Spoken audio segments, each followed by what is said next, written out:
السلام عليكم ورحمة الله وبركاته. إن الحمد لله نحمده ونستعينه ونستغفره ونستهديه ونتوب إليه. أشهد أن لا إله إلا الله وحده لا شريك له وأشهد أن محمدا عبده ورسوله. اللهم صل وسلم وبارك وأنعم على نبينا محمد وآله وصحبه أجمعين وبعد. InsyaAllah kita membahas muamalat kontemporer dari buku Harta Haram Muamalat Kontemporer. Sebaiknya ada yang membaca. Antum, akhi, ada mic satu lagi. Siapa yang mau bacakan? Boleh. Boleh. Yang penting ada mic, ada buku. Ini ya. Ini bab satunya.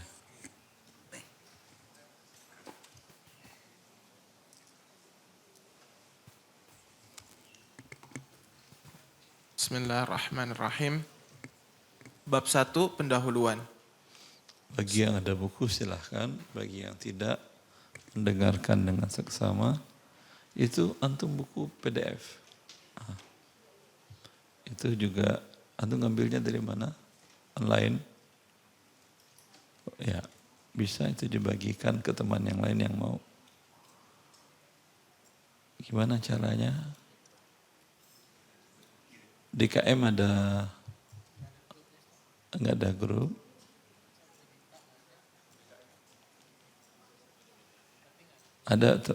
Beliau ada PDF-nya, dan itu PDF ada orang yang scan sendiri, kemudian dia bagi-bagikan gratis.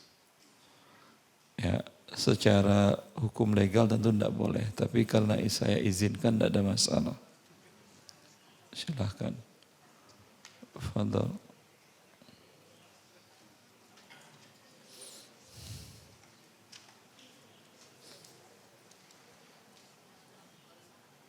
Itu cetakan berapa, Fi?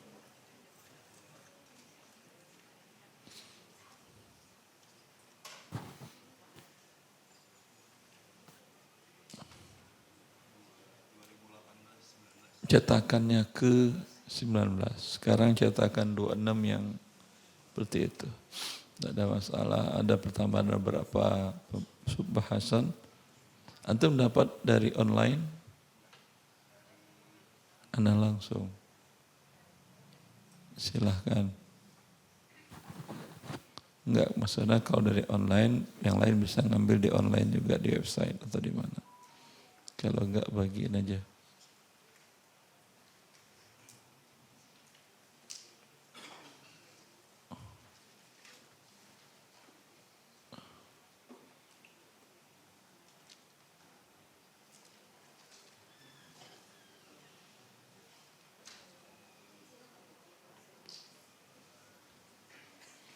Atau antum itu aja apa pakai Bluetooth, share pakai Bluetooth. Cuma Bluetooth yang mana nanti lihat aja, antum tanya-tanya ini ada siapa yang punya. Ya.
Sudah.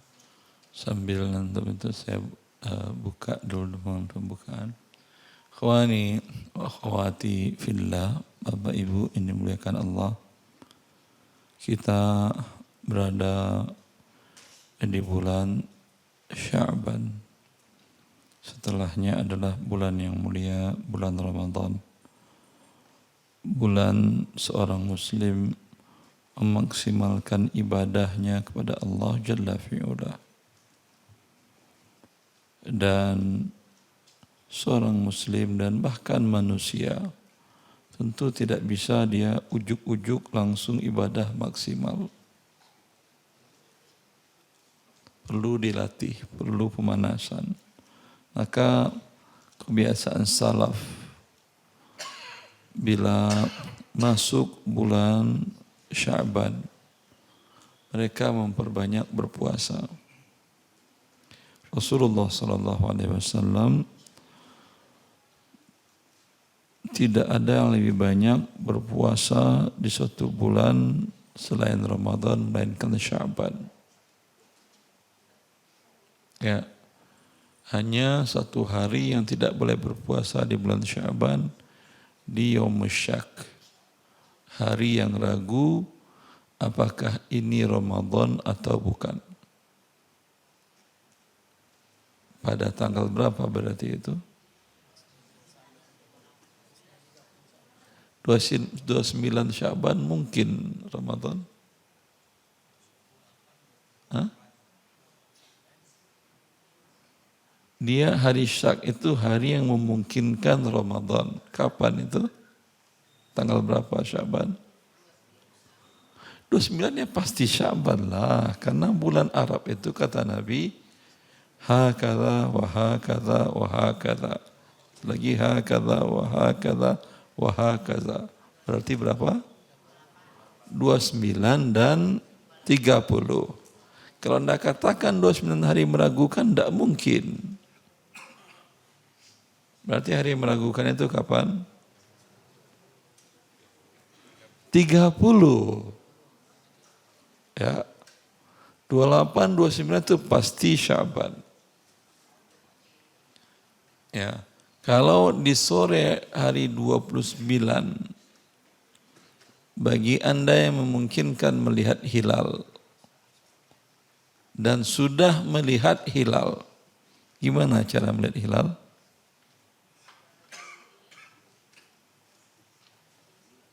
Pernah melihat selama ini?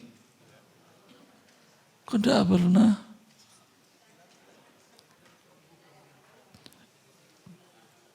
Selagi Anda punya mata sehat, kelihatan.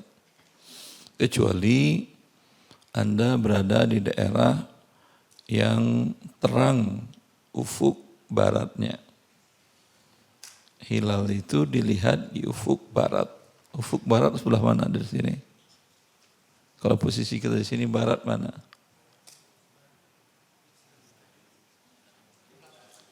Lurus itu? Tidak mungkin lurus barat. Ini kan posisi arah kiblat Ka'bah. Ka'bah barat. Tidak mungkin lurus barat. Ada ngenganan ke kirinya. Makanya banyak masjid karena dia buat barat kemudian miring jadinya. Ya, karena kalau lurus Pulau Jakarta Barat itu Afrika Selatan pun enggak kena. Kenanya mungkin Amerika Selatan.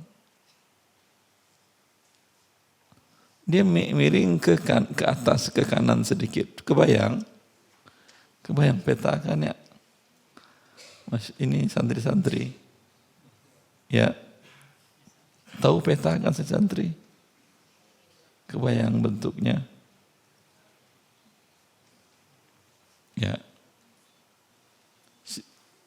Kalau dari Jakarta, kalau Anda naik pesawat yang ada arah tunjuk kiblatnya, biasanya Saudi ada, atau pesawat saya kemarin naik Malaysia Airlines juga ada tunjuk kiblatnya ada.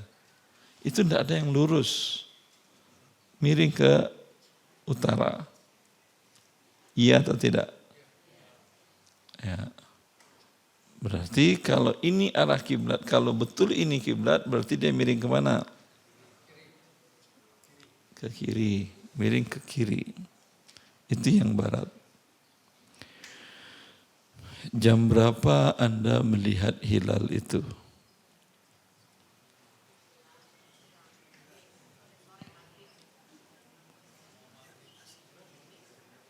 Sebelum maghrib.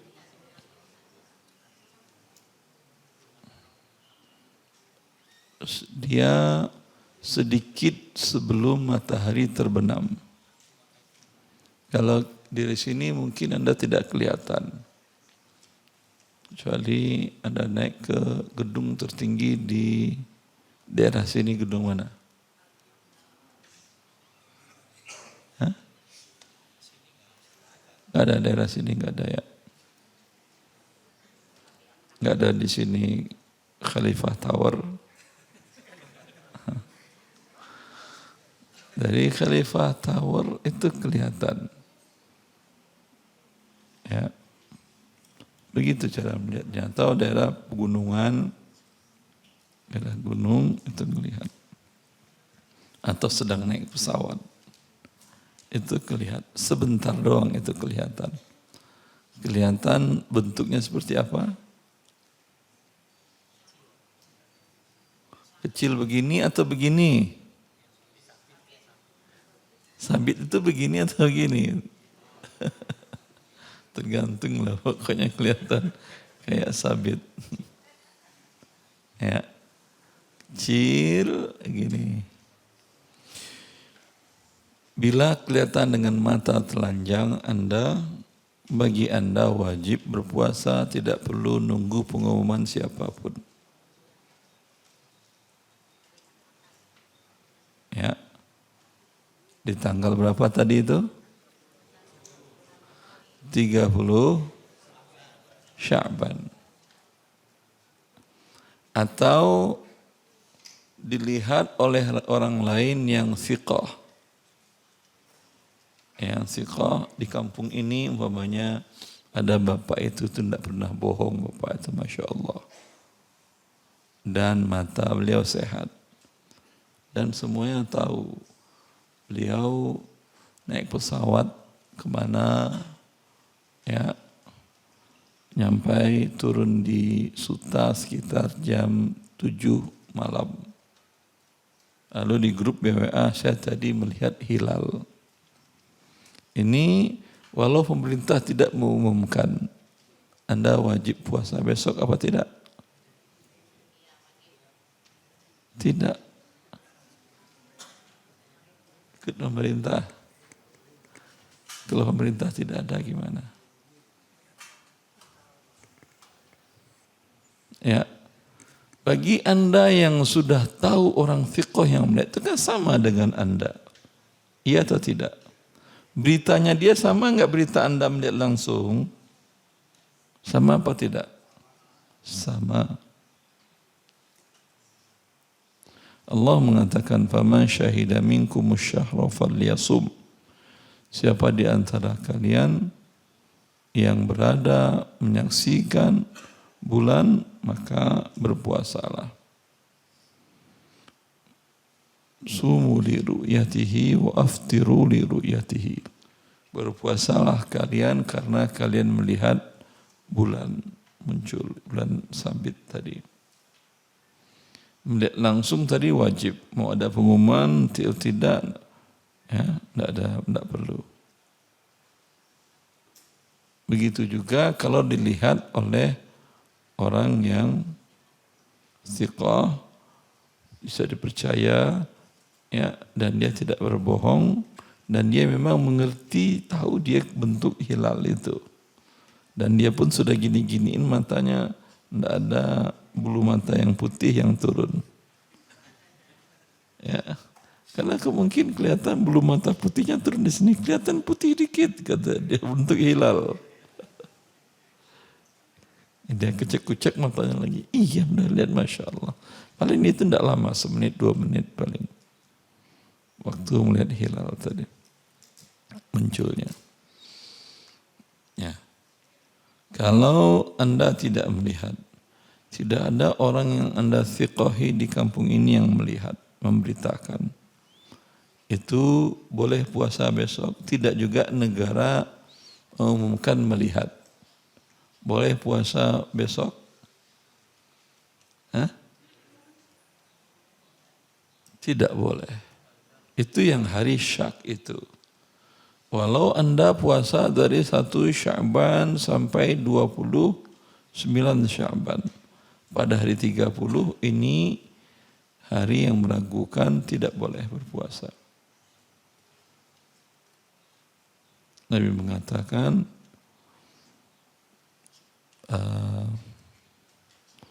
man shoma yawma syakki faqad asa Abul Qasim.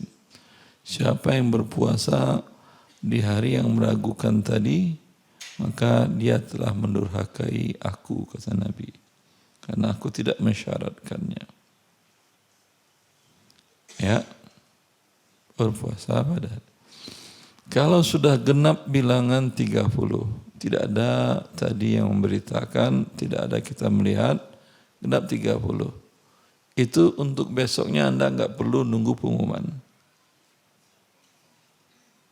Jelas? Karena bulan itu tidak ada 31-nya. Oh, Januari 31, itu bulan-bulanan. Itu penentuannya bukan dengan berdasarkan ada bulan, kelihatan bulan atau tidak. Itu penentuannya pakai kertas. Dan itu bisa diubah, dimaju mundurkan. Sesuai kepentingan politik di masa dulu. Ya. Ingin umpamanya perayaan hari ini dijadikan tanggal sekian, tinggal dimaju di hari sekian. Hari Jumat, hari Kamis, tinggal dimaju mundurkan 1 bulan Februari. Bulan Februari itu 28, 29 itu apa standarnya? Apa itu artinya? Setelah 4 tahun berarti mesti 28. Maksudnya setelah 4 tahun, setiap 4 tahun mesti 28 gitu. Mesti 29. Ada bulan 28. Berarti bulan-bulan itu kan 30 dengan 31. 29 pun tidak ada. Januari 29. 30, 31 kan. Februari aja yang sendiri ngane 28, 29. 30 ada? Kok bisa? Kok bisa? Itu pertanyaan saya, kok bisa? Dia sendiri ngane. Emang bulan enggak muncul pada itu 2 hari sembunyi bulan itu. Itu 2 hari itu dia politik. Tergantung keinginan raja-raja mereka. Menentukan hari ini hari libur atau hari ini hari sebesar, hari Minggu atau hari ini, tinggal dimaju mundurkan tanggal yang tersebut. Yang 28, 29. Kalau bulan tanda Allah yang Allah buatkan untuk kita yang berada di bumi ini, ada yang bisa maju mundurkan? Pemerintah pun enggak bisa. Pemerintah bilang puasa kalian hari Senin, Anda hari Sabtu sudah melihat, ya udah kamu aja yang puasa hari Senin, Presiden. Kami dengan melihat bulan. Tidak ada. Kalau yang puasa hari melihat bulan, saya bunuh. Ya bunuh aja. Ini urusan kami dengan Allah. Tidak ada hubungannya dengan negara. Anda salat subuh dengan penetapan negara atau Anda melihat fajar. Terbitnya fajar dan melihatnya. Mau presiden mau melihat, mau tidak, mau diumumkan, mau tidak. Salat Anda. Ya. Anda berbuka dengan tenggelamnya matahari. Mau presiden mengatakan tidak boleh, harus ikut tanggal yang sudah ditetapkan, jam yang ditetapkan, yaitu jam 6:04 umpamanya sekarang, jam 6:15. Ya udah kamu aja yang puasa nambah 15 menit. Kami udah lihat terbenam. Dan itu luar biasa. Kalau Anda sedang di atas pesawat, di bawah sudah terbenam atau belum? Di bawah sudah terbenam. Anda di atas pesawat sudah terbenam atau belum? Belum. Anda wajib berpuasa lagi sampai kelihatan terbenam. Rugi kan ya yang berada ketinggian panjang puasanya. Gitu juga yang ada di lantai tertinggi di Burj Khalifa Tower itu. Dia puasanya mundur itu karena di bawah udah azan dia masih melihat. Boleh dia sholat? Enggak. Kan Nabi mengatakan berbukalah kalian bila terbenam matahari. Sekarang matahari tidak terbenam. Ya. Begitu juga kalau Anda umrah di bulan Ramadan. Itu Anda berangkat dari Jakarta jam 9 naik Saudi Airlines. Nyampai di Arab Saudi waktu Isya. Anda buka di mana? Di waktu Jakarta, waktu India, atau waktu Kolombo, atau waktu Emirat, atau waktu Riyadh, atau waktu Mekah? Hah? Waktu pesawat jam berapa waktu pesawat? Tidak ada turun. Selagi di pesawat Anda melihat matahari, walau di Jakarta udah buka 2 jam yang lalu. Kalau Anda berbuka, berarti hari itu puasa Anda wajib diqadha di luar hari itu. Paham? Saya udah berbuka Ustaz. Dia udah batal namanya berarti. Anda berbuka matahari masih kelihatan nongkrong begitu. Jelas. Ya. Begitu juga orang yang tinggal berada di matahari tidak tenggelam-tenggelam. Ada di bumi ini tidak tenggelam-tenggelam. Tidak muncul-muncul. Ada. Ada manusia enggak di situ maksudnya? Ada, ya ada, tapi ngapain Anda puasa ke situ? Kurang kerjaan amat. Penelitian Ustaz. Dan nanti aja penelitian kalau udah bulan puasa lewat.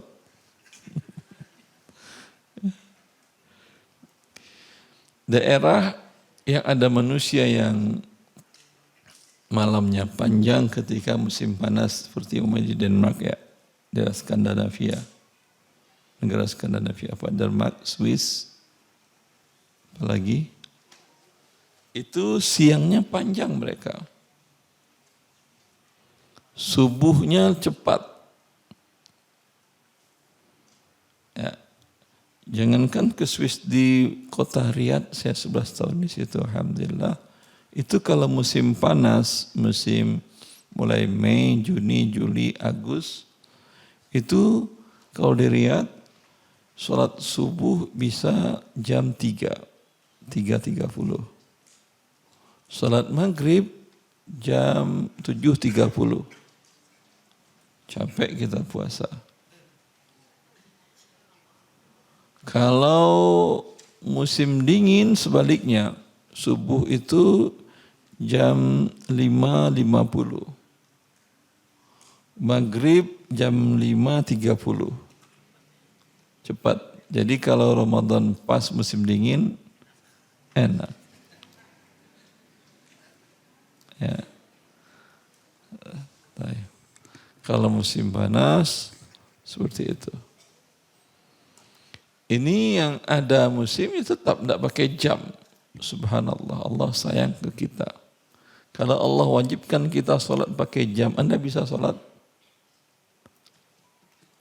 Jam Anda mati, gimana Anda mau sholat?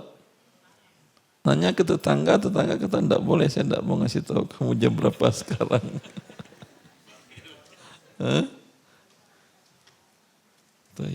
Tapi dengan matahari, bulan, itu tidak ada orang yang bisa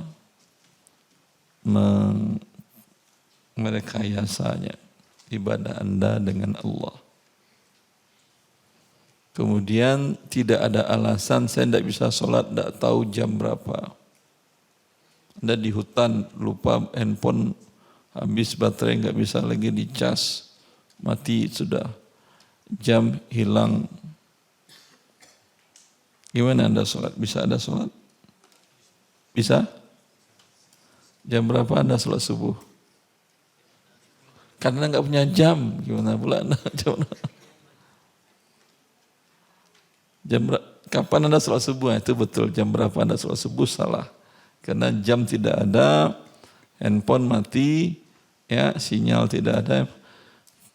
Bagaimana Anda sholat subuh? Kapan?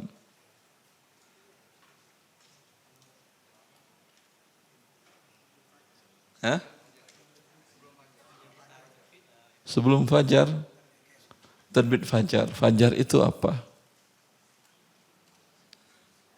Pernah antum lihat fajar? Ada nama teman saya Fajar Ustaz. Iya dia lagi tidur waktu itu belum kelihatan dia kapan Anda salat. Apa itu fajar?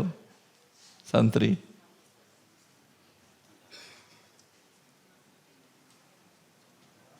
Lihat ibadah kita tidak ada, ini agama milik Allah. Tidak ada orang yang bisa ikut campur. Dilucutin semua jam, tangan, segala macam, Anda bisa sholat. Fajar adalah, dia bentuknya ada yang kadzib, ada yang shadiq. Pertama cahaya putih berbentuk, kalau bentuknya, ini kalau dari timur ke barat apa namanya itu? Horizon. Berbentuknya dari timur ke barat, itu belum boleh sholat. Itu namakan fajar kadzib, kata para ulama. Dia boleh sholat berbentuk terang putih di arah timur. Berarti dia lingkarannya dari utara ke selatan di arah timur. Tempat terbit matahari. Ya, tempat terang, dan itu kalau Anda di hutan bisa itu. Kalau di kota nggak kelihatan, terang aja semuanya. Ya, sholat zuhurnya kapan? Berakhirnya dengan terbit matahari. Matahari terbit kelihatan terbit di daerah timur. Sholat zuhur kapan?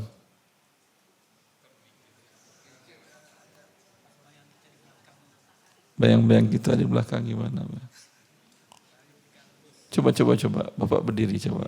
Nah, itu kan ada lampu tuh, anggap itu matahari. Coba berdiri. Bayangan Bapak di mana? Enggak, bukan itu. Kalau Anda sholat zuhur, bayangan Bapak di mana? Ah ya. Sudah ada bayangan di belakang. Berapa panjang?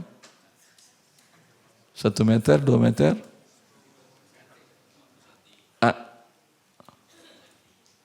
Asal ada bayangan Anda, kalau bayangan pas lurus, nggak ada bayangan berarti pas matahari berdiri, waktu haram sholat.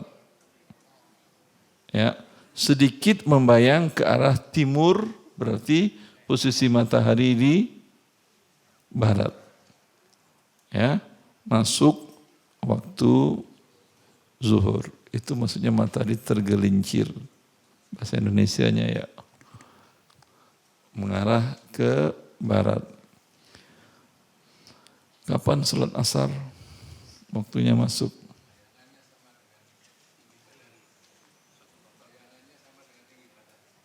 Bayangannya sama tinggi badan. Ke arah selatan apa utara? Bayangannya ke arah timur apa ke arah barat atau selatan? Ke arah timur sama dengan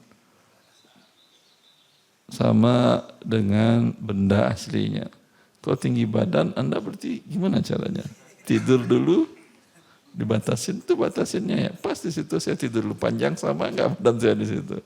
Anda diriin aja apa begitu, Ya, perkirakan sama. Oh, di sini ujungnya. Udah. Masuk. Waktu zuhur. Waktu asar. Maghrib tadi jelas ya. Isya. Isya. Gimana? Gelap. Memang di hutan gelap, Pak. Memang di hutan gelap. Terbenam matahari sudah gelap. Jadi kita kan tadi kasusnya di hutan kan ya. Di timur. Iya di barat lah. Mataharinya kan ke barat, masa merahnya ke timur. Ya, dia kan tenggelam masih ada memerah begitu. Tenggelam sudah gak kelihatan bulat mata bundar matahari sudah gak kelihatan. Tenggelam namanya itu. Sudah masuk waktu berbuka, ada azan, tidak ada azan, dah berbuka aja. Ya, mau azan orang, mau tidak azan, kalau siapa tahu muazzinnya bukan gitu, dia berbuka dulu dia. Dia berbuka duluan dan kebanyakan kekenyangan. Ya. Boleh ikut azan televisi dan radio Roja. Mereka itu ikut matahari atau ikut apa? Kalau mataharinya tenggelam, radio langsung Allahu Akbar, begitu. Itu ngikuti jam tadi. Anda sholat pakai jam atau pakai matahari? Matahari. Bisa saja kadang ada operatornya, kadang nggak ada operatornya, dia azan sendiri. Atau tidak azan-azan, dia nanti dia baru azan. Jelas? Ya, tergantung. Azan Anda belum lihat, matahari masih kelihatan. Roja udah azan, buka Anda. Silakan berbuka, nanti setelah Ramadan tambah sehari lagi. Ya. Jelas itu kan ya. Hilang syafaq merah itu cahaya merah di arah barat, masuk sholat isya sudah. Ya. Dalam hal ini pendapat yang terkuat, pendapat Imam Syafi'i yang jadid. Beliau ada 2 qaul dalam waktu sholat maghrib. Pendapat jadid beliau, qaul jadidnya itu hanya dari tenggelam matahari kemudian bisa untuk 5 waktu sholat, 5 rakaat sholat. 3 rakaat maghrib, kemudian 2 rakaat ba'diyah. Habis itu selesai waktu isya. Ini pendapat beliau yang kedua. Tapi pendapat ini lemah. Seperti yang dikatakan oleh Imam Nawawi, hadis-hadis Nabi menunjukkan waktu maghrib itu lumayan ada panjang juga. Bisa lebih dari 5 rakaat sholat. Itu dengan terbenamnya syafaq. Sekitar 1 jam kurang lebih. Dari tenggelamnya matahari. Jelas? Alhamdulillah. Silahkan dibaca akhir.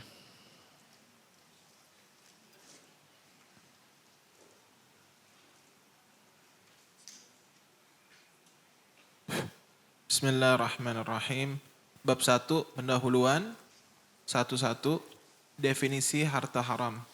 Yang dimaksud dengan harta haram yaitu setiap harta yang didapatkan dari jalan yang dilarang syariat.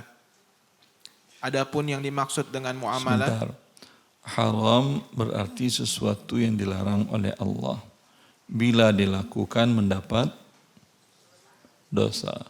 Bila ditinggalkan karena Allah mendapat pahala. Ada orang yang meninggalkannya bukan karena Allah dapat pahala apa tidak? Tidak. Ya. Dia tidak berani minum khamar karena dia punya penyakit jantung atau punya penyakit diabetes membahayakan, sehingga dia nggak pernah mabuk lagi. Dulu sering, semenjak divonis oleh tim dokter tidak boleh, dia sudah berhenti. Dapat pahala ini? Tidak. Dia meninggalkannya bukan karena Allah. Karena sakit, mau mati lagi dia. Ya. Begitu juga hal-hal yang lainnya. Orang yang berhenti merokok karena takut kepada Allah, Allah memerintahkan kita untuk melihara jiwa kita, tubuh kita. Allah mengharamkan kita merusak lingkungan kita, memudaratkan kepada orang-orang di sekitar kita. Rokok memudaratkan, merusak tubuh penggunanya dan orang-orang dekat dari dia. Anak istrinya itu perokok pasif, bagi mereka mudaratnya jauh lebih besar daripada si perokok. Lebih cepat matinya. Iya. Perokok pasif lebih susah. Maka dia berhenti bukan karena diponis paru-parunya sudah tinggal 3%, 4%, bukan. Karena dia baca Allah mengharamkan dia untuk memudaratkan, menyiksa diri. Wala taqtulu anfusakum innallaha kana bikum rahima. Janganlah kalian bunuh diri kalian, Allah sayang kepada kalian. Allah aja sayang, masa saya tidak sayang pada diri saya? Dia bertobat, ini berpahala. Kapan pahalanya? Selamanya. Luar biasa ya kawan. Yang tadi diponis sakit tadi berpahala tidak. Maka kata para ulama, niat itu lebih penting dari amal. Niatnya meninggalkan karena Allah dapat pahala. Karena itu Anda maksimal hidup di bumi berapa tahun? 70 anggap ya, 80, 90 atau 100 lah. Anda 100 tahun, setiap gerak-gerik Anda menunjukkan sesuatu yang mendapatkan pahala dari Allah. Jelas? Berapa dapatnya tadi? 100 tahun. Tidak mungkin lah dia balik ke nomor 15 atau 10. Berarti kurang 85 tahun dia beramal soleh. Kalau Allah balas di surga berarti berapa lama? Namanya balasan tentu sama kan ya? Cuma 85 tahun Anda di surga. Setelahnya kemana Anda? Hah? Tapi karena niat Anda, andai Allah memberikan amal soleh, hidup terus beramal soleh dan terus meninggalkan yang haram. Atas niat Anda itu Allah berikan kepada Anda, kepada kita semuanya. Ini atas rahmat Allah kepada kita diberikan kebahagiaan tanpa berbatas waktu. Nikmat dari Allah ya kawan. Ya. Kalau Allah balas, itu balasan. Itu melebihi dari balasan yang diberikan, yang kita lakukan kepada Allah.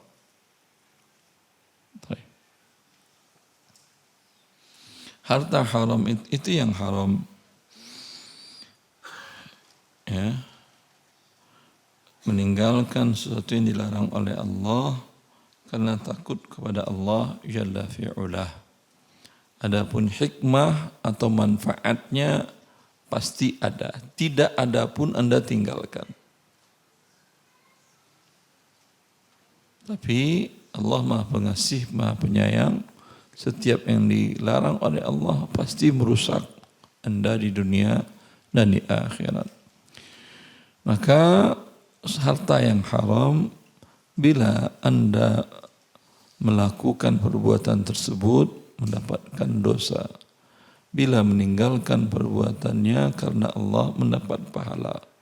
Dia tidak mau korupsi karena sistem keamanan di perusahaannya, auditnya sangat ketat sehingga nggak berani korupsi. Dapat pahala ini? Tidak. Sistem kuat, alhamdulillah, dia ahli IT bisa aja dia akal-akalin untuk ngehacknya, bisa dia dapat kata perusahaan. Tapi dia takut kepada Allah. Dia tinggalkan itu. Ini berpahala? Pahala. Maka bila Anda di bagian keuangan, uang di tangan Anda, tidak 1 sen pun yang Anda gelapkan, ini pahalanya lebih besar daripada orang di bagian lain. Karena Anda tidak berani melakukannya, Allah melarangnya. Takut dengan siksaan Allah. Masalah audit segala macam, Anda jagonya akuntansi. Bisa semuanya Anda buatkan laporan, digoreng, direbus, ditanak tuh laporan, bagus. Walau setelah itu setahun perusahaan tutup. Bagus di atas kertasnya. Tapi Anda tidak berani lakukan itu, Allah melarangnya. Ini yang mendapatkan pahala. Ditawarkan Anda untuk bekerja di satu bank dengan posisi yang sangat menarik, Anda tolak karena takut riba, takut kepada Allah, takut siksaan Allah. Ya, ini dapat pahala. Tapi tidak pernah bank manggil Anda. Dan Anda tidak pernah bekerja di bank. Tidak pernah ada kesempatan atau bank yang datang ke usaha Anda menawarkan modal pinjaman lunak selunak-lunaknya. Karena pinjaman lunak, ada pinjaman keras kan ya. Ini pinjaman yang selunak-lunaknya. Bagi fitrah manusia menarik. Tapi Anda takut kepada Allah. Saya tidak berani walaupun 1% bunganya. Tapi Allah mengharamkan riba. Walaupun saya secara otomatis, secara bisnis, itu 1% sangat gampang saya dapatkan profit dari profit saya per bulannya lebih dari 30%. Tapi karena Allah memberkahinya dan kesempatan saya dengan menerima modal Anda ini akan membesarkan usaha saya tahu. Sehingga lebih besar profit saya tahu. Tapi saya takut kepada Allah. Ya, ini dapat pahala. Tapi ngajuin nggak pernah disetujui. Sehingga nggak bikin riba. Dapat pahala? Tidak dapat dosa. Anda ngajuin buat dosa. Betul ngajuin dosa, buat dosa dapat dosa? Man hamma bi sayyi'atin wa lam yaf'alha kutiba lahu ajr. Siapa yang kata Nabi sallallahu alaihi wasallam menginginkan berbuat baik dan tidak jadi dilakukan, dituliskan baginya 1 pahala. Siapa yang menginginkan berbuat keburukan dan tidak jadi dia lakukan, dapat pahala. Tidak jadi dilakukan karena takut kepada Allah. Kalau tadi tidak jadi karena memang ditolak, ya dosanya, dosa mengajukan sudah ada. Jelas, tapi dosa berbuat ribanya belum. Sama dengan orang yang ingin berzina, tidak jadi. Dituliskan dosa? Tidak. Dosa perzinaan tidak. Tapi dosa mencapai ke situ, iya. Karena Nabi Allah mengatakan, wala taqrabuz zina. Jangan kalian dekati zina. Jelas santri-santri? Ya. Jangan kepikiran untuk ngechat perempuan segala macam. Jangan dekat-dekati. Ya. Mau di kampung Anda, mau di kampung orang. Jangan. Karena takut kepada Allah Jalla fi'ula. Maka itu berpahala. Ada yang haram karena zatnya, ada yang diharamkan harta itu cara mendapatkannya. Yang diharamkan zatnya najis, ya. Di antaranya ada yang najis, ada yang bukan najis juga. Itu yang merusak tubuh untuk dikonsumsi. Itu barang-barang yang haram. Nasi tidak merusak tubuh, tapi bila didapatkan dengan cara yang Allah haramkan, tetap itu juga haram. Bila dia konsumsi menjadi haram, bila dia berikan ke orang lain juga menjadi haram. Taib. Lanjut. Adapun yang dimaksud dengan muamalah adalah hukum syariat yang berkaitan dengan hubungan manusia satu dengan lainnya. Dan untuk hal yang berkenaan dengan harta, jual beli, sewa menyewa, warisan dan lain sebagainya, biasanya ditambahkan kata maliyah yang berarti harta. Akan tetapi belakangan kata muamalah konotasinya menjadi muamalah maliyah. Ya. Harta Arab muamalat kontemporer. Muamalat itu artinya hubungan suatu orang manusia dengan manusia yang lain. Bisa untuk mendapatkan harta, bisa mendapatkan anak gadis orang, nikah, itu muamalat. Dengan ada akad ijab dan qabulnya. Dan lain-lainnya. Maka bila yang berkenaan dengan harta namanya muamalat maliyah. Buku ini bukan muamalat secara umum, sebetulnya muamalat yang berkenaan dengan harta saja. Tidak ada di situ pembahasan talak, cerai, nikah, rujuk, khulu, tidak ada. Lanjut. 1-2. Urgensi memahami harta haram. Seorang manusia yang hidup di abad modern ini dituntut untuk mengumpulkan dan menumpuk harta sebanyak-banyaknya agar bisa hidup layak dan tenang menghadapi masa depan diri dan anak cucunya. Pada saat itu orang yang tidak peduli lagi dari mana harta dia dapatkan. Rasulullah SAW bersabda, akan datang pada suatu masa orang-orang yang tidak peduli dari mana harta dihasilkannya, apakah dari jalan yang halal atau dari jalan yang haram. Hadis riwayat Bukhari. Orang-orang tersebut dapat dikelompokkan menjadi 2. 1. Sebagian manusia tidak pernah peduli akan kaidah Rabbani dalam mencapai tujuan mencari harta.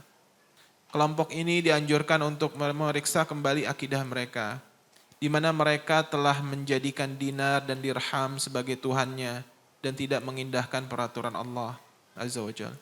Rasulullah SAW mendoakan kehancuran untuk kelompok ini dengan sabdanya, Ta'isa abdud dinar wa abdud dirham wa abdul khamisah. Celakalah hamba dinar, celakalah hamba dirham, celakalah hamba pakaian. Hadis riwayat Bukhari. Rasulullah SAW adalah seorang yang dikabulkan doanya. Bila ia mendoakan kehancuran untuk para pemuja harta, niscaya kebinasaan akan menimpa mereka. Mereka bukan lagi hamba Allah yang patuh dan tunduk dengan perintahnya. Karena tautan hati mereka terhadap harta menyamai, bahkan melebihi hubungan mereka terhadap Allah. Bila berbenturan antara keuntungan niaga dengan syariat,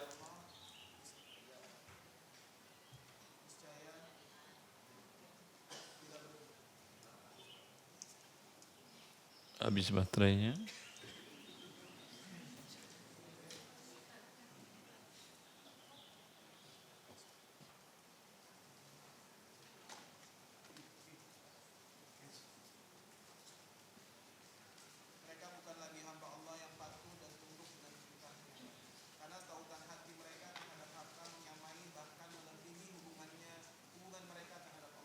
Sebentar ya.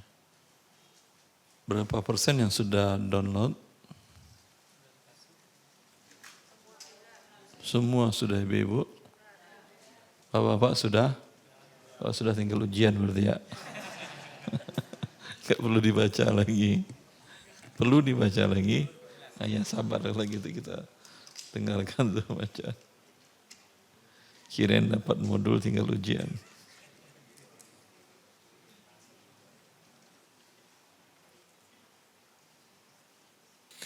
Mereka bukan lagi hamba Allah yang patuh dan tunduk dengan perintahnya. Karena tautan hati mereka terhadap harta menyamai, bahkan melebihi hubungan mereka terhadap Allah. Bila berbenturan antara keuntungan niaga dengan syariat Allah, niscaya perintah Allah dikesampingkannya. Mereka tidak meyakini rezeki mereka berasal dari Allah. Mereka mengira bahwa pencapaian-pencapaian dunia mereka murni keahlian mereka berniaga. Mereka berujar seperti ucapan Qarun, qala innama utituhu ala ilmin indi. Qarun berkata, sesungguhnya aku hanya diberi harta itu karena ilmu yang ada padaku. Surat Al-Qasas ayat 78. Padahal Allah telah berfirman, sesungguhnya yang kamu sembah selain Allah itu tidak mampu memberikan rizki kepadamu. Maka mintalah rizki itu di sisi Allah dan sembahlah Dia dan bersyukurlah kepadanya. Surat Al-Ankabut ayat 17. Kedua, sebagian lagi orang-orang yang masih memiliki dhamir, hati yang peka, akan tetapi karena mereka sedari kecil tidak pernah mengerti dan mempelajari ketentuan Allah tentang muamalah. Kelompok ini mau tidak mau akan melanggar syariat Allah saat mengumpulkan harta karena ketidaktahuannya. Mereka adalah orang yang dimaksud oleh Ali bin Abi Thalib radhiyallahu an. Barang siapa yang melakukan perniagaan sebelum mempelajari fikih muamalah, dia akan terjerumus ke dalam riba, dia akan terjerumus dan terjerumus. Sebagaimana dinukil oleh Abu Laits, Tanbih Al-Ghafilin, halaman 364. 1.3. Dampak harta haram terhadap pribadi dan umat. Ya, cukup. Pelaku transaksi yang diharamkan Allah Azza wa Jal, ada beberapa jenis orang. Ada yang dia memang sebagai hamba harta. Ya. Tujuannya harta, hidupnya dari pagi sampai tidur lagi dia harta. Kadang dia dapat, kadang tidak. Tapi tetap tujuannya itu, harta.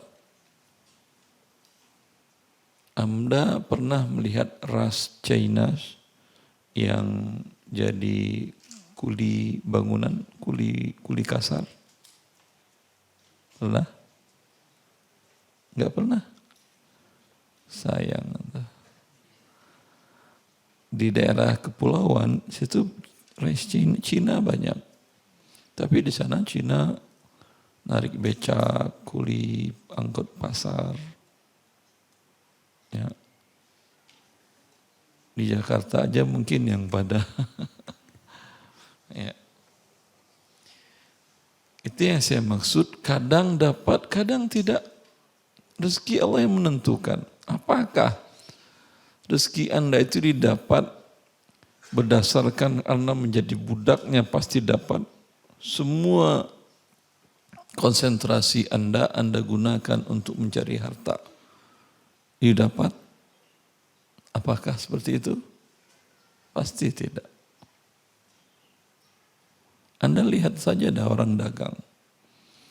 Orang yang buka dagangannya dari 24 jam. Dengan yang buka hanya 8 jam. Atau buka 6 jam. Mana yang banyak omsetnya? Hah? 24 jam. Realnya kita bukan tergantung. Realnya seperti apa? Coba ada risetnya? Ada statistiknya? Secara akal Anda 24 jam? Enggak, cobalah tanya coba ada riset satu persatu. Yang 24 jam umpamanya apa? Toko Madura, warung Madura.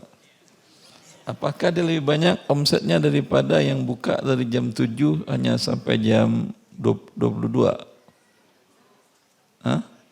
21? Mana lebih banyak?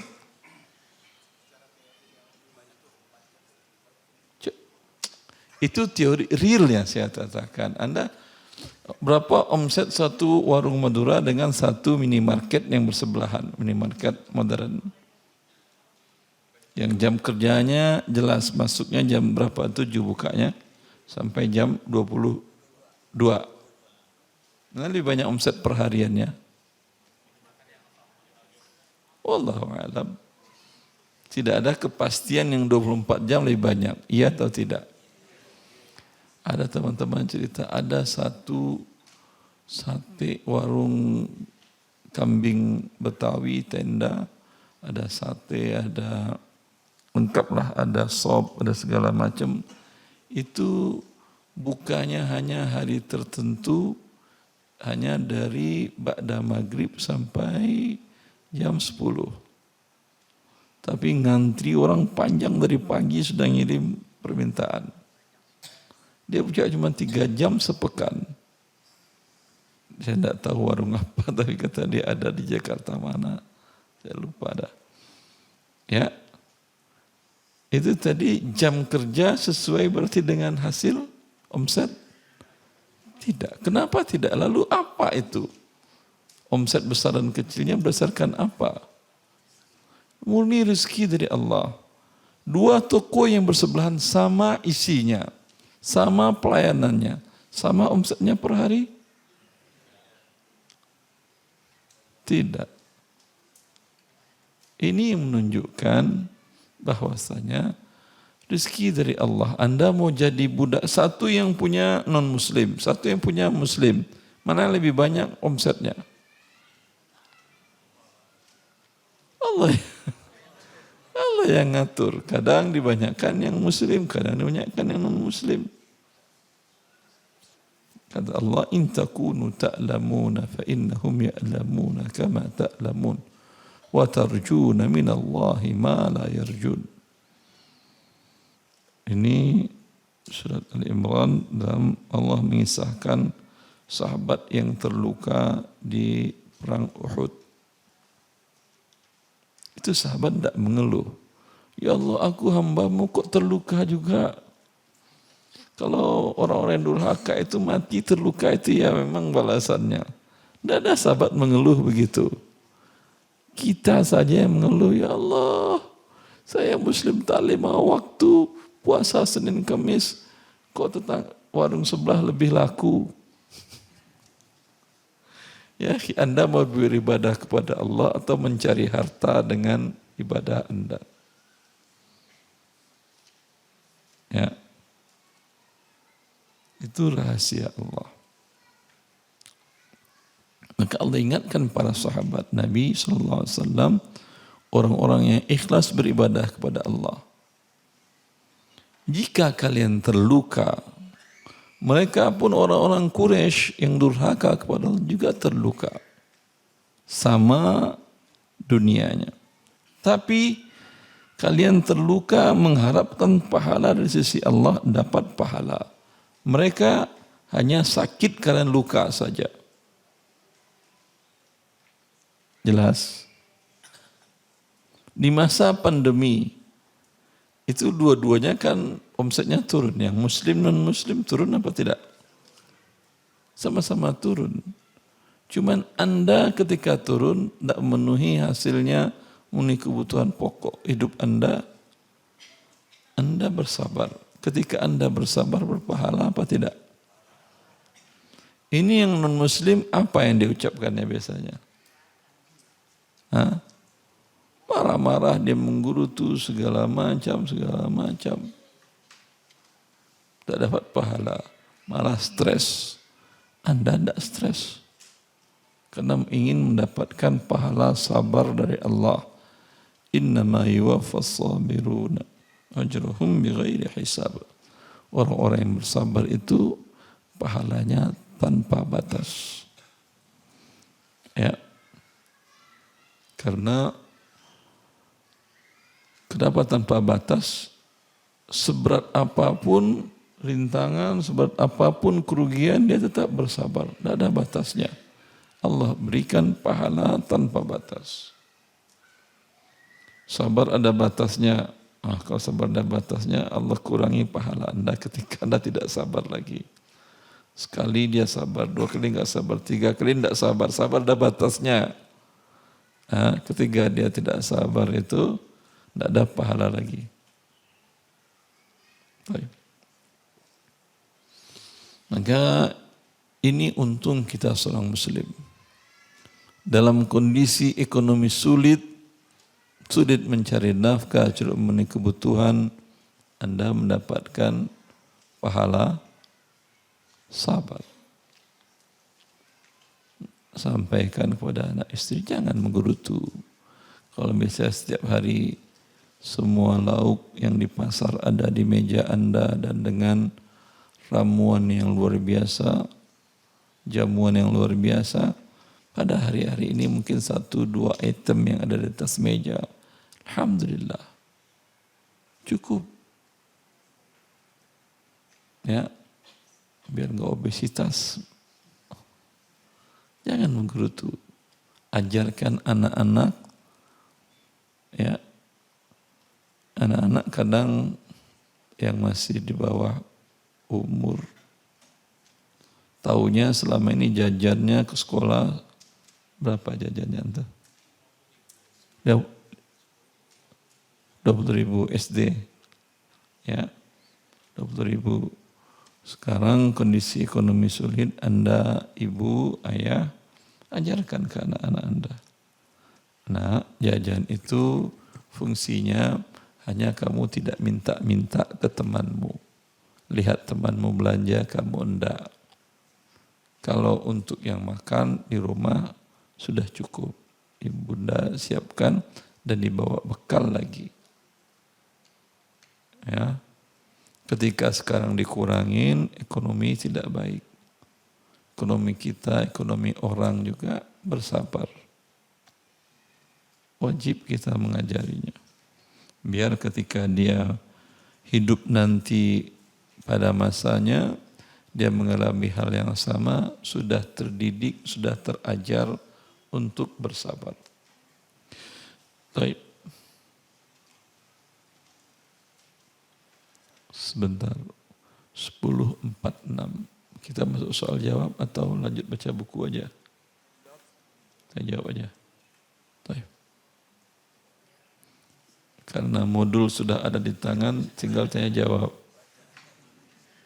Silakan.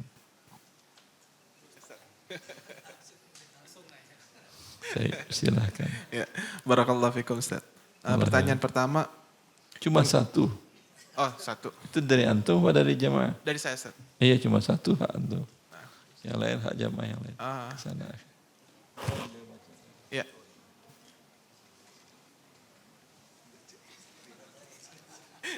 Yang pertama boleh tadi. Baik, Ustaz.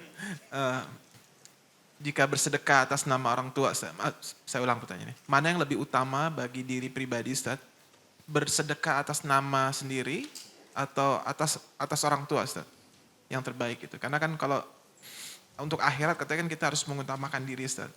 Karena berpendapat bahwa kalau kita bersedekah atas nama diri sendiri, harapannya orang tua pun mendapatkan kan kebaikan, Ustaz, yang kita lakukan. Itu, barakallahu fikum. Allah yang barik. Kalau Anda menyembelih hewan kurban, Rasulullah sunnahnya beliau mengatakan, Allahumma hadza minni wa min ahli baiti wa an ummati alladhina lam yudhahi.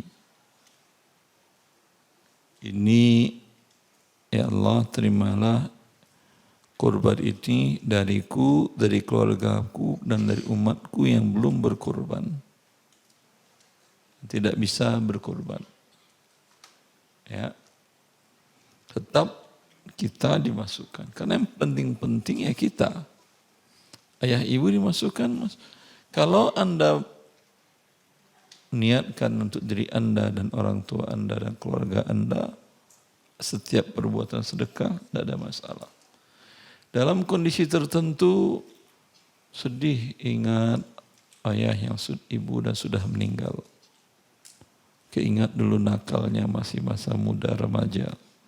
Dan keingat bagaimana sabar ayah ibu mendidik Anda. Alhamdulillah rezeki sedang ada. Lalu Anda sedekahkan atas nama ayah 1 juta, ibu 1 juta. Anda berikan kepada fakir miskin. Ini bagus, tidak ada masalah. Ya. Tapi dalam kondisi normal biasa, ada kelebihan rezeki atau ada orang yang minta dibantu dan Anda sedang ada kelebihan. Ya atas diri Anda lah, Anda yang paling penting. Wabillahi taufiq. Allah barik fiik. Ya, saya bacakan pertanyaan Ustaz ya, dari jamaah. Assalamualaikum Ustaz, semoga Ustaz diberi kesehatan oleh Allah Subhanahu wa taala. Bertanya Ustaz, 1. Apa hukumnya bekerja di Bank Indonesia dan perusahaan sekuritas atau saham? Apa alasannya dan apa dalilnya Ustaz? Bekerja di perusahaan sekuritas, transaksi sekuritas saham itu tidak ada yang halal. Jual belinya, ya, tidak ada yang halal. Baca dalil dan keterangan rincinya di buku Harta Haram Muamal Kontemporer di bab riba dan gharar. Beberapa transaksi di bursa itu ada di buku penjelasannya. Buy margin ada, short sell ada, option ada, forward ada, feature ada di buku saya bahas. Baca. Tidak ada uang, ada tadi kan yang PDF-nya. Ada di situ. Ada 2 pertanyaan, jadi saya satu aja Ustaz ya. Satu aja. Lanjut pertanyaan berikutnya.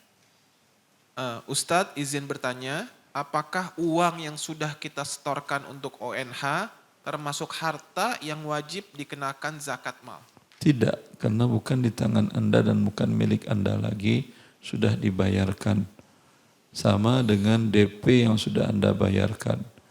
Itu milik orang yang menerima DP. Kecuali karena satu dan hal diterima lagi. Itu haulnya hitung lagi dari sejak diterima.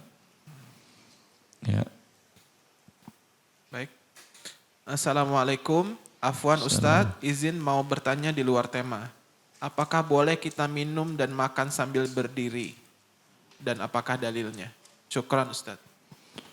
Nabi SAW, beliau tidak pernah minum berdiri kata Aisyah dan beliau membencinya, tidak menyukainya. Dalilnya dalam ilmu kedokteran, di tenggorokan alat pemisah paru-paru dan paru-paru dan lambung itu kalau sedang berdiri terbuka, kalau sedang duduk terbuka yang ke arah paru-paru, kalau sedang duduk tertutup yang ke arah paru-paru. Ada atau tidak penemuan kedokteran itu, Nabi tidak menyukainya, kecuali Nabi pernah minum berdiri, minum zam-zam, air zam-zam. Allahumma barik fiik. Maka standing party dalam Islam, kalau tidak darurat, tidak boleh. Standing party darurat itu seperti apa? Wallahu a'lam. Mungkin hanya boleh mengambil sambil berjalan, sambil makan. Lanjut. Assalamualaikum Ustadz, saya mau bertanya mengenai pencairan polis asuransi pendidikan anak yang akan jatuh tempo pada bulan Februari 2025. Pembayarannya sudah saya stop sejak tahun 2018. Apakah saya boleh mengurus pencairan polis tersebut? Syukran wa jazakallah khair. Boleh, karena ada uang Anda di situ. Urus klaimnya, terima semuanya sebesar yang Anda bayarkan, itu hak Anda halal. Mau Anda jadikan untuk pendidikan anak atau tidak, terserah Anda. Ternyata anak-anak sudah dapat beasiswa, ya sudah digunakan untuk kepentingan yang lain, tidak ada masalah. Yang pertambahannya itu berikan kepada fakir miskin.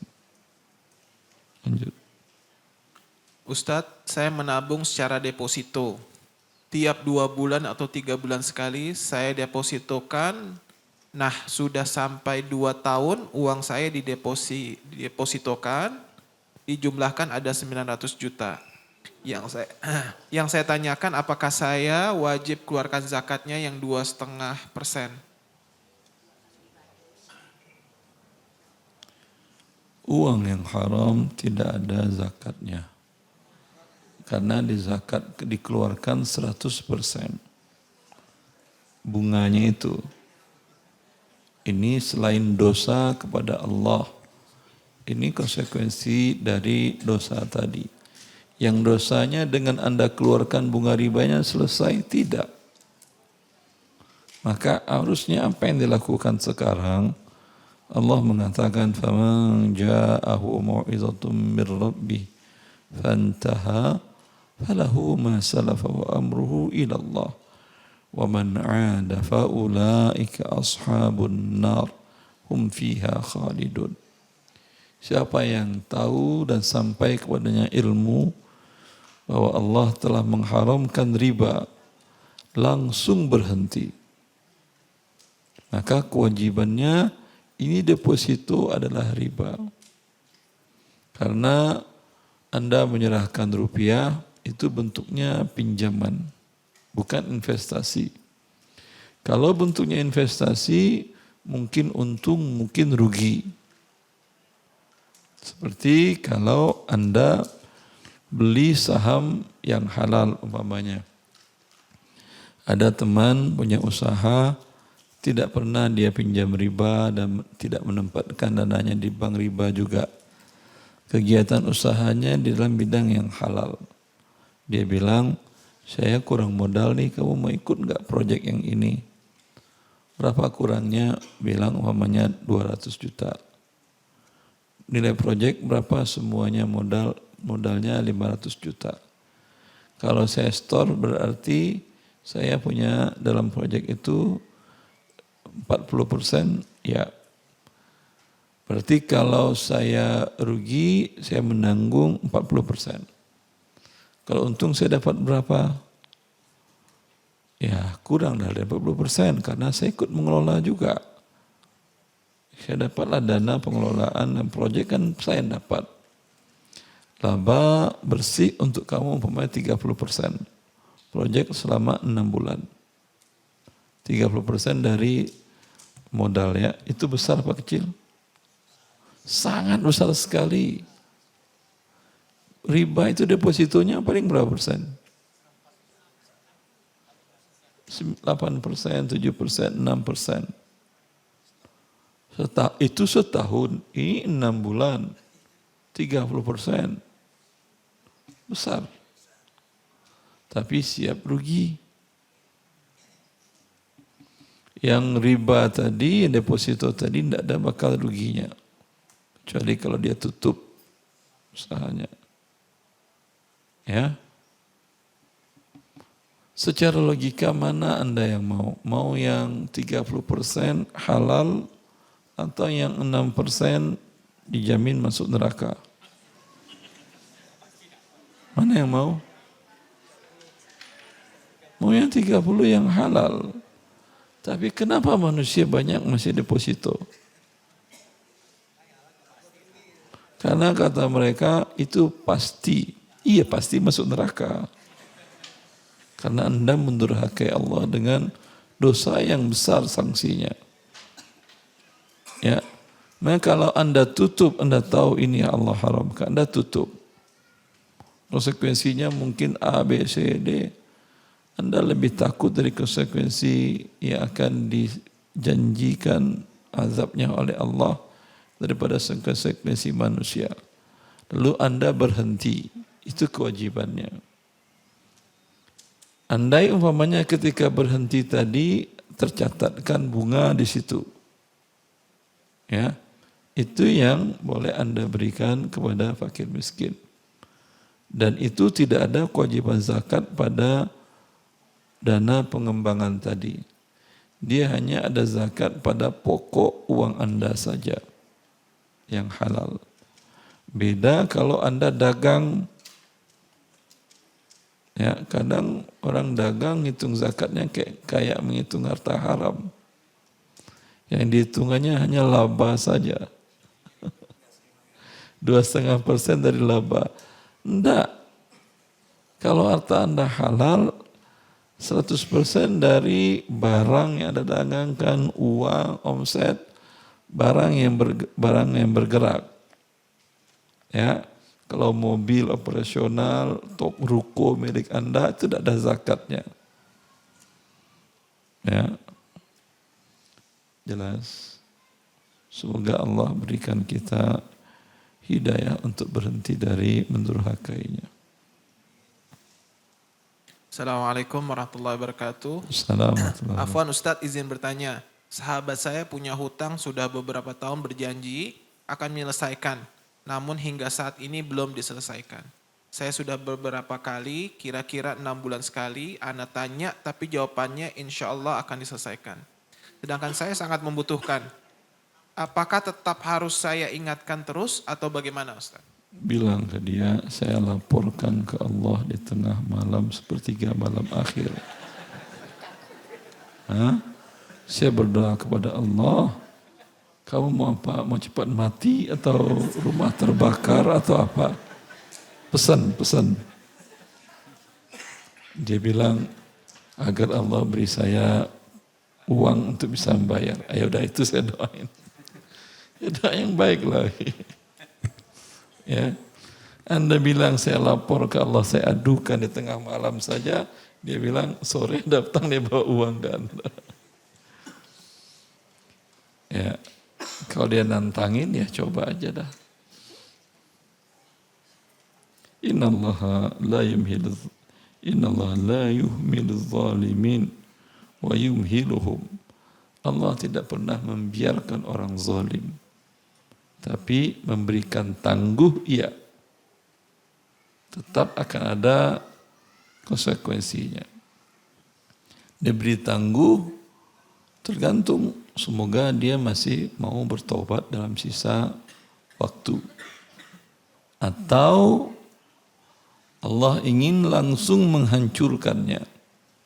Karena semakin orang berbuat zalim, sekali, 2 kali, 3 kali, 4 kali, tidak pernah dampak efek rusak. Enggak ada bohong-bohong aja itu, kata dia Tuhan itu. Allah inginkan dia seperti Fir'aun. Mati dalam kondisi dia euforia. Ya.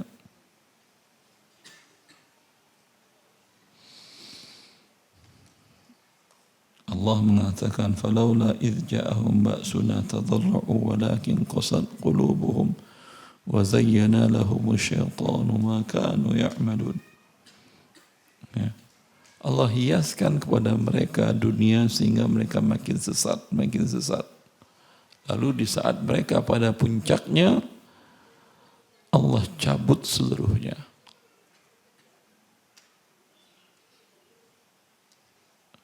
Itu kapal paling besar dibuat manusia modern, Titanic.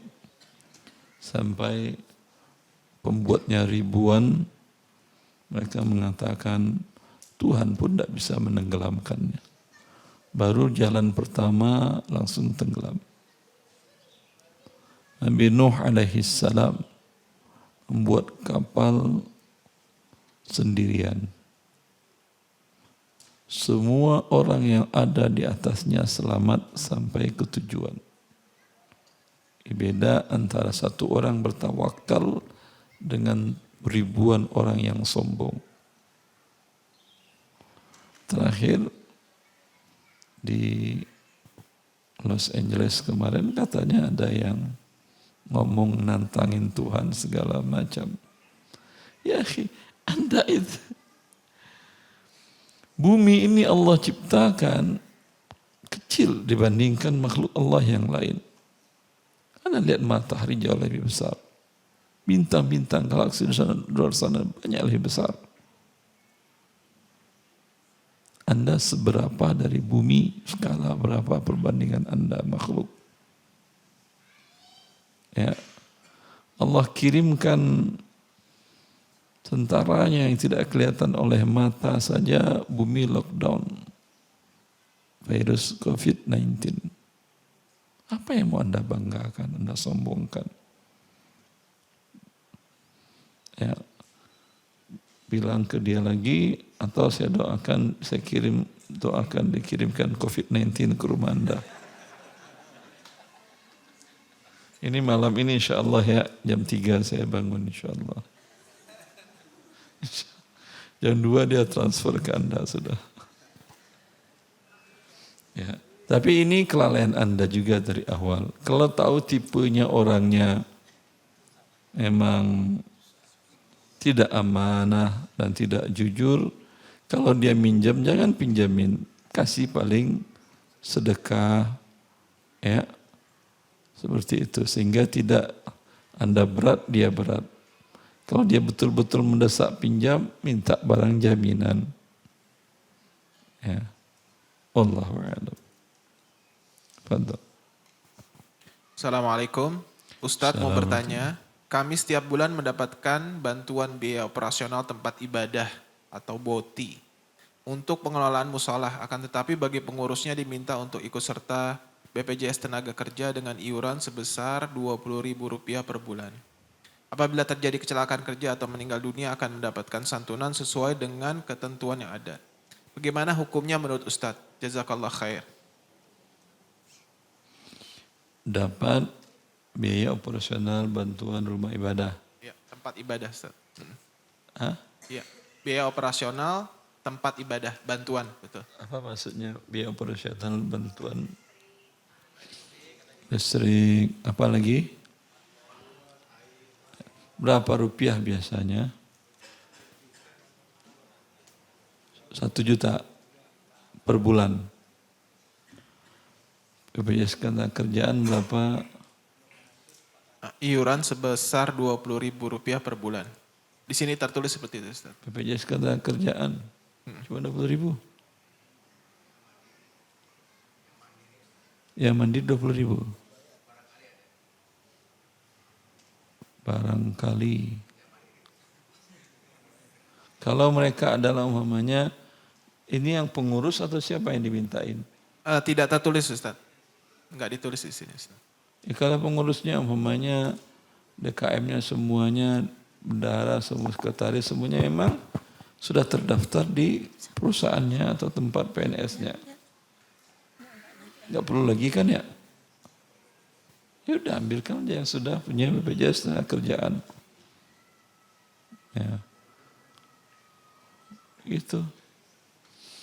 Baik, semoga Allah mudahkan. Pertanyaan berikutnya. Bismillahirrahmanirrahim. Assalamualaikum warahmatullahi wabarakatuh. Assalamualaikum warahmatullahi wabarakatuh. Maaf Ustadz, boleh diulang tentang waktu-waktu sholat tanpa melihat jam? Boleh. Boleh.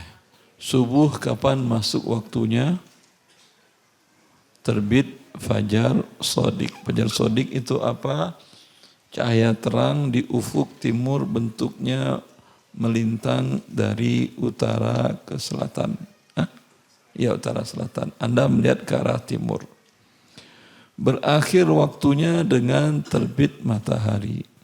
Kelihatan matahari muncul, itu terbit itu. Berakhir waktu subuh. Setelah itu tidak boleh sholat sampai matahari tadi bulatnya itu setinggi 1 tombak ke arah, Anda lihat ke arah timur, naik dia sehingga 1 tombak di ujung itu. Kira-kira berapa derajat itu? 15 derajat Celcius, 12 derajat. Derajat apa namanya itu? Derajat kan ya? 15 derajat naiknya dari ujung bumi tadi, baru boleh sholat duha. Sampai dia naik tadi tidak boleh sholat dari habis subuh. Ya, waktu dilarang sholat. Kemudian itu masuk waktu duha sampai sebelum matahari tegak lurus, tidak ada cahaya, tidak ada bayangan. Ya, kalau matahari ada, tidak ada bayangan Anda, tidak ada bayangan benda. Taruh sini, ya, ini ada bayangan dari lampu itu. Kalau lampu dari atas tidak ada bayangan.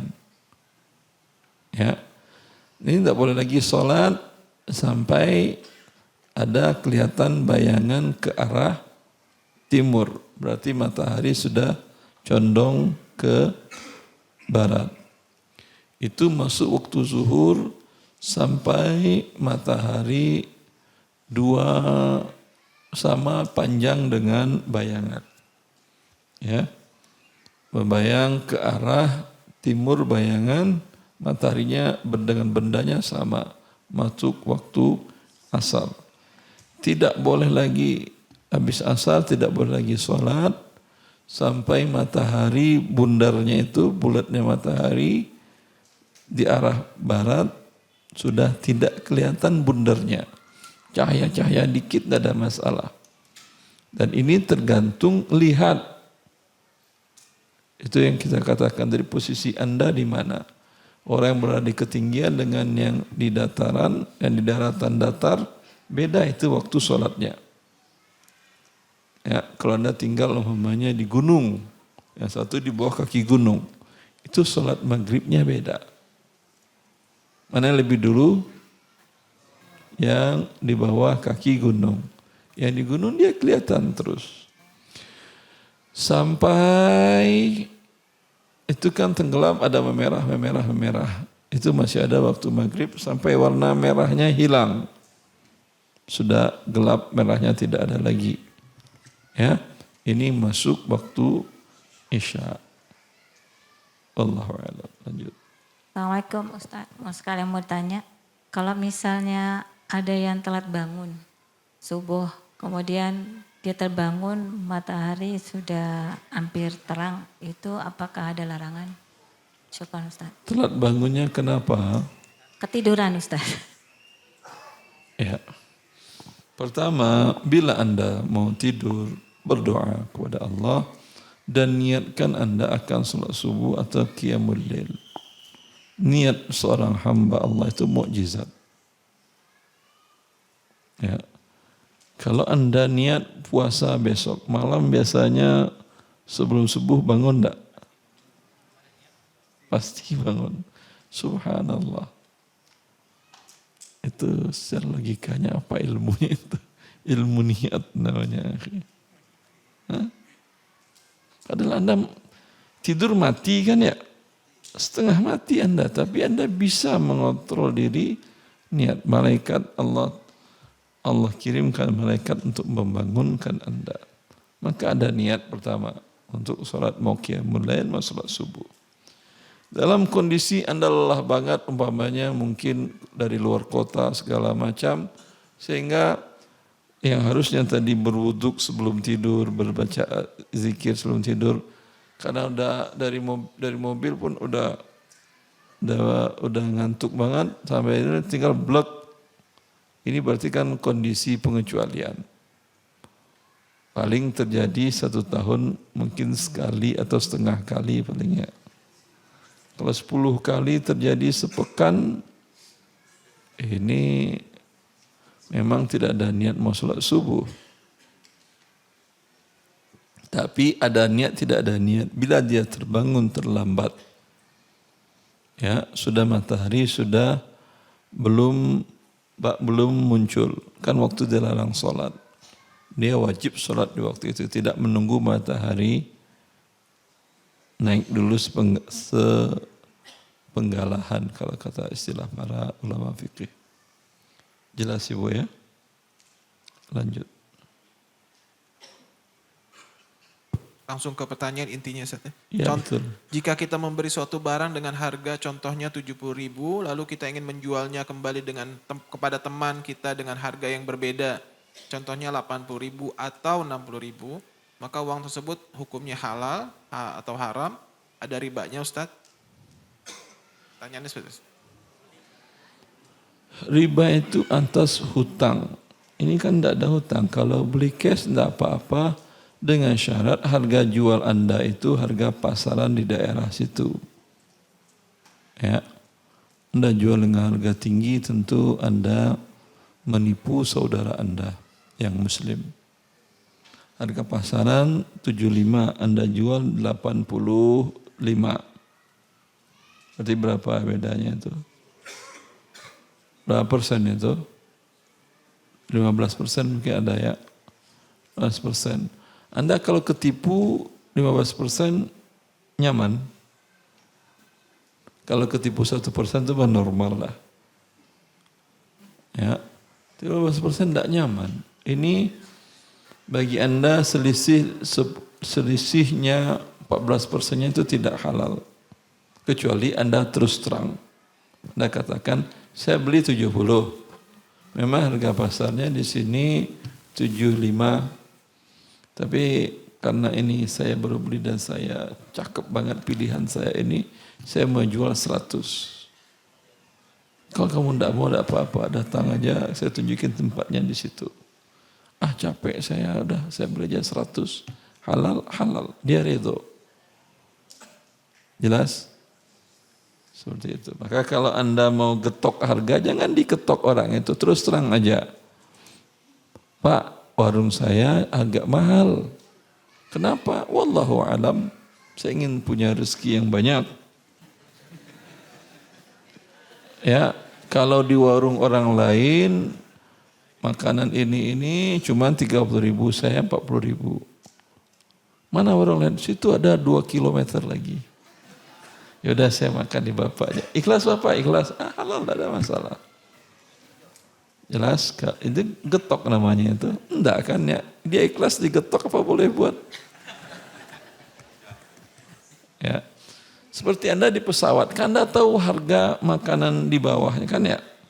Air mineral kalau di bawah berapa? 6.000, 7.000. Di pesawat berapa? 15.000, 100%. Ya, tapi kan dia bilang, berapa 15.000? Di bawah kan Anda bilang kalau di bawah berapa? Kok 7.000? Ya Bapak turun ke bawah dulu aja. Nanti udah beli naik lagi ke atas. Kami tungguin kok. Ya. Baik, lanjut. Saya pernah mendengar kajian Ustadz di YouTube saat mencairkan BPJS pensiun maka harus dikurangi pengembangannya dengan cara diperkirakan sebesar 10% asumsi deposito. Di sisi lain alhamdulillah saya mendatangi kantor BPJS dan mendapatkan angka pengembangannya sekitar 35% dari total pensiun. Apakah sudah benar kalau saya mengeluarkan 35% dari dana pensiun tersebut?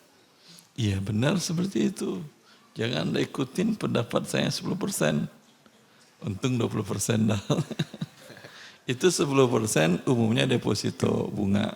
Kalau memang tertera di situ jadi 35%, itu yang 10% itu mungkin per tahun. Dia mungkin sudah puluhan tahun. Pensiun ya? Iya, pensiun kan puluhan tahun. Puluhan tahun tentu menjadi dia mungkin bisa 100%, 200%. Keluarin semuanya. Baik, lanjut. Apakah ada dalilnya tentang boleh atau tidaknya tukar uang dengan uang tromol di dalam masjid? Ya, tukar menukar uang bagian dari jual beli. Namanya jual beli uang. Dan Nabi SAW melarang berjual beli di masjid. Ya, maka kalau mau Anda tukar, bawa dulu keluar masjid. Ya. Wallahu a'lam. Lanjut. Kalau kita sholat posisi imam sudah ruku, tapi kitanya masih baca Al-Fatihah, itu ikut imam atau selesai Al-Fatihah, Ustaz? Ikut imam. Okay. Imam ruku Anda baca Fatihah dulu? Enggak, ruku ikut imam. Anda masuk imam sedang ruku. Baca Fatihah dulu? Enggak, ruku ikut imam. Innama ju'ilal imamu liyutamma bih. Kata Nabi SAW, imam itu fungsinya untuk diikutin. Lanjut. Bagaimana hukumnya memberi uang tips kepada karyawan, tapi pihak atasan atau pemilik toko mengizinkan, bahkan malah menyuruh untuk memberikan tips? Tidak ada masalah, boleh. Lanjut. Ana mau nanya bentuk hilal bagaimana Ustaz? Tadi udah Ustaz ya, udah digambarkan. Sudah. Bentuk bulan sabit, ya kayak kesabit. Ya. Allahumma dan kal'urjunil qadim. Kal'urjunil qadim bagaikan apa namanya arai kurma itu buah-buahnya nempel di dahan-dahan kecil-kecil. Dahan kecil-kecil. Di dahan yang besarnya itu yang dari pohon langsung, nanti ada lagi bercabang-cabang. Cabang-cabangnya nempel kurma. Yang lurus itu kalau udah kering, dia melingkar. Itu kata al-qar urjunil qadim, bagaikan tangkai buah kurma yang lama. Kalau Indonesia namanya sabit. Karena sabit arit kan ya. Arit. Berarti bulan arit. Bulan sabit. Terserahlah, bulan arit juga boleh. Lanjut. Kalau misalkan kita bersedekah atas nama orang tua, itu pahalanya ke kita atau ke orang tua, Ustaz? Anda dapat pahala membantu orang tua, dapat pahala sedekah orang tua. Lanjut, Ustaz. Apa hukumnya beli produk yang kemasannya bergambar makhluk bernyawa? Karena produk tersebut tidak langsung habis saat dipakai dan kita pajang di dapur atau meja makan. Amal bernyawanya ditutup matanya dan kepalanya. Kalau cuman kemasan, buang kemasannya ke tong sampah, biarkan di luar. Taib. Bagaimana hukumnya usaha bekam dengan tarif? Ustaz. Para ulama yang menjelaskan hadis Nabi sallallahu alaihi wasallam bahwa Allah melarang dari harga darah, maksudnya adalah darah bekam. Ya. Sehingga kecuali darurat, Nabi membayar kepada bekam dan beliau mengatakan dosanya untuk si tukang bekamnya. Taib. Allahu a'lam. Di sekolahan anak ada catering makan siang. Dan ketika yang tidak ikut catering di sekolah, maka ada teman anak-anak pesan makanan di Ana. Karena Ana juga Sudan. Ana juga jualan. Apakah itu termasuk ilegal, Ustaz? Enggak ada MBG tidak terkena ini. Makan bergizi gratis. Enggak ada tertulis.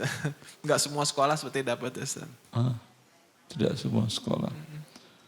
Ilegal wallahu alam, pada dasarnya tidak ada syarat sah jual beli harus legal dan ilegal. Cuman kalau mengganggu ketertiban umum yang sudah mereka umumkan, ya tentu tidak boleh. Kalau tidak ada masalah, hukumnya boleh. Tinggal 4 pertanyaan terakhirnya, Ustaz. 5, itu lagi ada. Oh, 5. Suami bekerja di bank, Pak Ustadz, tapi melalui outsourcing dan bagian teknisi. Apakah termasuk riba? Beliau teknisi tapi ditempatkan di bank. Melalui outsourcing. Pertanyaannya seperti itu, Ustaz. Bekerjanya di bank. Dia bukan kerja di bank. Dia adalah teknisi. Bekerja ke outsourcing. Cuman dia ditempatkan di bank. Begitu kan ya? Iya seperti itu. Udah untuk iya kan aja. Saya nggak tahu, Ustaz. Iya, mungkin. Bukan saya. Ya. Dia tidak bekerja di bank, tetapi jasanya untuk kebaikan orang membuat riba.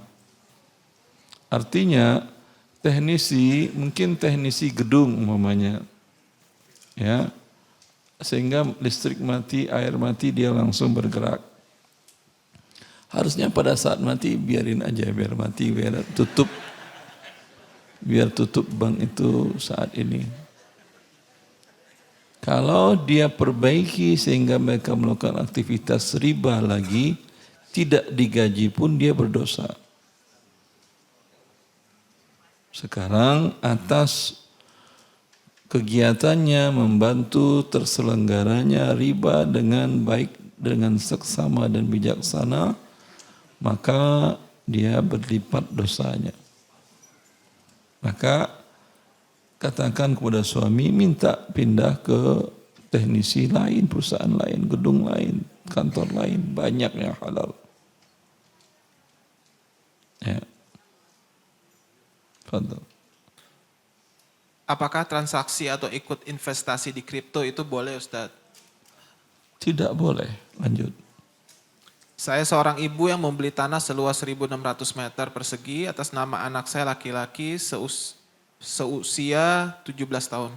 Setelah anak saya sudah berumur 32 tahun, saya ada keinginan mengganti nama atas nama saya. Boleh tidak Ustadz? Sebagian para ulama mengatakan, berpendapat bahwa harta anak, harta ayah, ibu juga. Kalau harta anak, harta ayah, sabda Nabi. Sebagian mengatakan ibu juga masuk ke situ. Sehingga ibu bisa menarik, jangankan harta yang dihibahkannya, harta anak saja, dia bilang, ATM mana nak? Ini Umi, Masya Allah. Berapa pinnya nak? Ini, ya terima kasih. Ibu bawa dulu 2 hari ya. Halal. Ya, harta anak atau orang tua. Ya akhi, yang diambilnya dari harta Anda itu lebih besar yang dikeluarkannya untuk Anda. Kalau dia minta sewa di rahim 9 bulan digendong kemana-mana, berapa bayarnya itu akhi? Itu di luar biaya makan darah dan asupan gizi, ya hanya biaya gendong aja. Berapa upahnya? Habis harta Anda semuanya. Ini cuma sedikit yang dia ambil. Begitu sayangnya Allah kepada Anda. Anda diberikan orang tua, Anda balas budi kepada dia, tapi Allah berikan pahala. Dan bahkan pahalanya adalah pahala yang besar sesudah beribadah kepada Allah. Ya, Allah perintahkan kita beribadah kepada-Nya, wabil walidaini ihsana. Wa'budullaha wa la tusyriku bih wabil walidaini ihsana.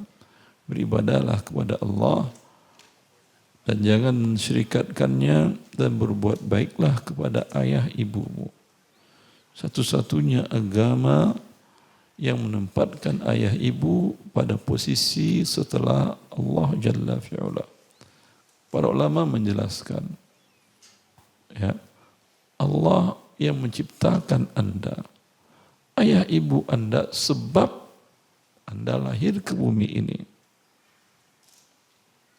Ya, maka posisi mereka di atas segalanya, tapi di bawah kewajiban kepada Allah. Lanjut. Ustadz, ketika saya ikut dalam kepanitiaan sebuah event kajian atau festival keislaman, sebagai panitia biasa kami ditugaskan untuk mencari dana sponsor atau donasi. Tapi dengan imbalan komisi ketika kita dapat menggait donatur atau sponsor, misalnya 10% dari uang yang diberikan. Apakah boleh kita sebagai panitia mengambil uang komisi tersebut, Ustaz? Asal di proposalnya dijelaskan akan digunakan biaya operasional 10% dari donasi yang kami terima. Tapi kalau tidak ada itu, haram Anda ambil 1 sen pun juga. Bagian daripada mencuri harta umum. Ya. Yang terakhir, saya masih resah untuk resign dari kerja di asuransi. Apakah boleh kerja di asuransi syariah? Saya harus membiayai kedua orang tua yang sudah tua. Barakallahu fiik. Diri Anda dan orang tua Anda, Allah yang menjamin rezekinya. Jangan perlu khawatir. Kadang kita, kamu nanti gimana, anak-anakmu, cucu-cucumu hidup makan apa? Dia makan rezeki Allah. Seorang wanita ketika suaminya, wanita salaf, dikatakan oleh Imam Al-Ghazali yang ada nanti di bab pembukaan, bab pendahuluan, dia suaminya pergi berjihad fisabilillah dan tidak meninggalkan biaya hidup. Karena biaya perang tentu besar. Kemudian saudara dari istri ini datang ngomporin. Ini suami kamu kayak apa, ninggalin istri, jihad tapi tidak ada ditinggalin. Istrinya menjawab, saudaraku, semenjak aku menikah dengan suami ini, aku tidak pernah melihat dia dan mengetahui dia sebagai pemberi rezeki. Dia adalah seorang tukang makan, yang aku tahu itu.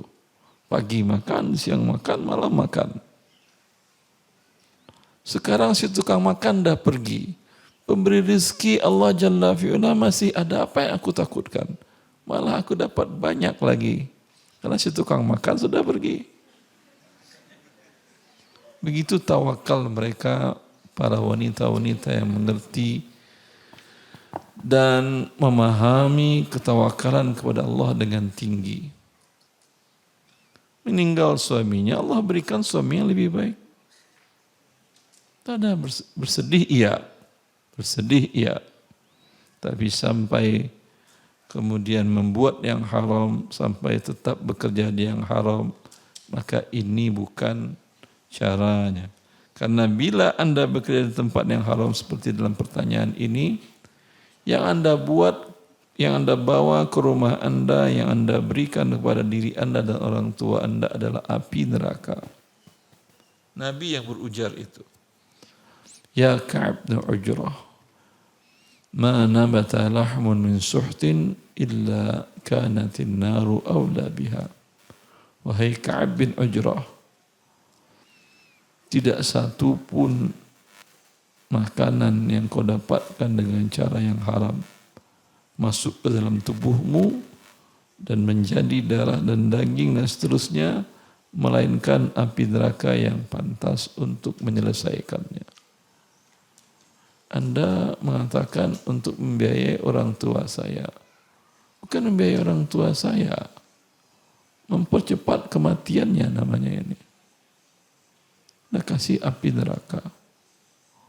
Maka seorang yang takut akan azab Allah, ya, para wanita di masa salaf mengatakan kepada suaminya ingin keluar rumah, suamiku, kamu pulang tidak bawa roti, tidak bawa makanan, kami dan anak-anakmu masih bisa bertahan hidup. Tapi engkau pulang membawa roti, makanan yang kau dapatkan dengan cara yang haram, saya dan anakmu tidak kuat memakan neraka Allah. Ya. Wallahu wali taufiq wa sallallahu ala nabiyina Muhammad wa alihi wa sahbihi wa sallam. Assalamualaikum warahmatullahi